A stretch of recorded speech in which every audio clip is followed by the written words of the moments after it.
discourse and dialogue. This is our first podcast. It was supposed to be our 10th. It was supposed to be a summary of previously recorded podcasts. But things have been speeding up in politics recently. And what should have been a summary of previous discussion has become a lead into understanding current events in politics. To stay current, I'm going to need help, your help.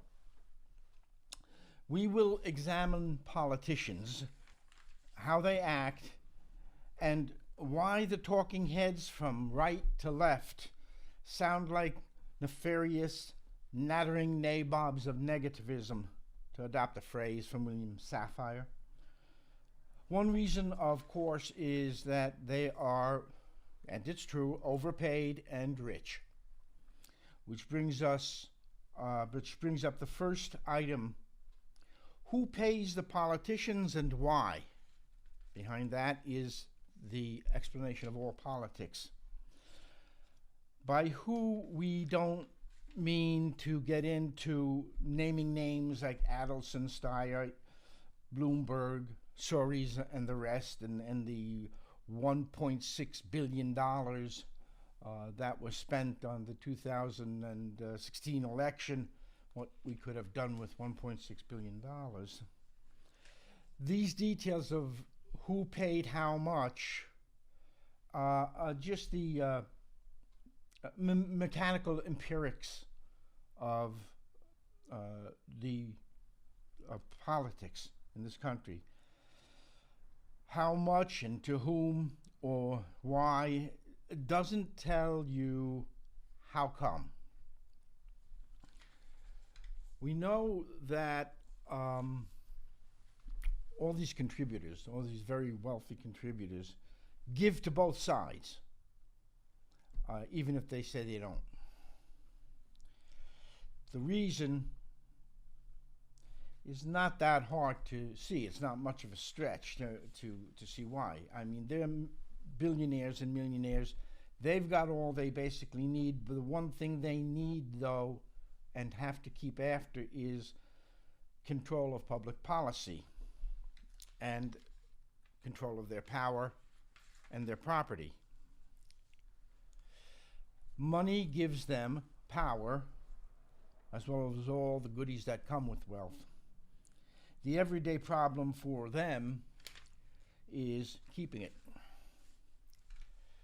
Finance capitalists are one of the sectors in the economy and the society that engages in political contributions and control of our politics. But then also there's that other sector, manufacturers. And then the third major sector is wealth within the retail and wholesale area, such as the giants like Amazon. And the people in these areas that make their profit and make their money from those areas, they really don't care that much who wins. They do as persons. They might care. They might have some personal preferences for one thing or another. But as long as whoever is in office is beholden to someone within one of these three sectors, so long as they are beholden to someone in the profit chain, profit is made in finance, in manufacturing, and in retail, all the capitalist sectors will accept the government, whatever it might be, even the present president, which explains some of the lassitude in dealing with the madman in the White House.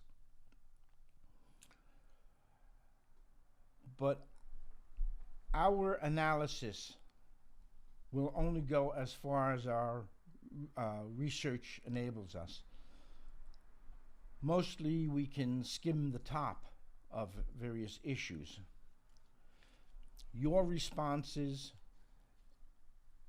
your informing of the argument, correcting of our errors, and providing experience-based insight will make all the difference in the world. If we're not indebted to any of these capital-based political tendencies, then we must be scientific in our analysis and accurate in our research. That is where you, the listener, comes in. That is the dialogue component of discourse and dialogue. This podcast hopes to be a useful organizing tool.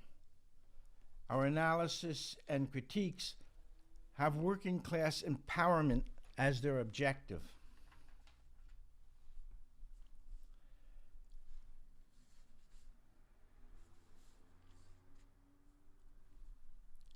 What we will be doing in this podcast is following the different political tendencies to see just how working people need to deal with each of them, and how to understand them, and how to take some control. Things get uncomfortable for the establishment political machinery under two very different circumstances.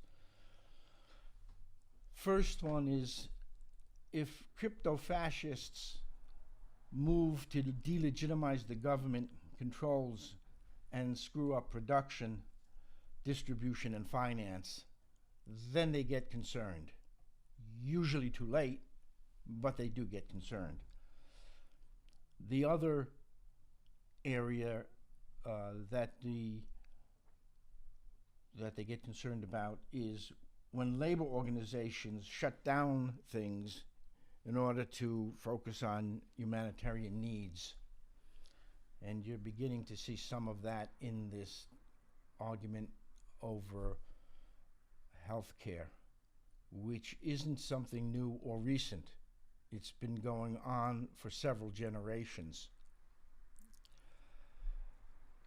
We could, for example, in order to make our point, talk about the McGuire testimony, which is an excellent example of what we're interested in and shows the difference between what we are concerned with and what they're concerned with.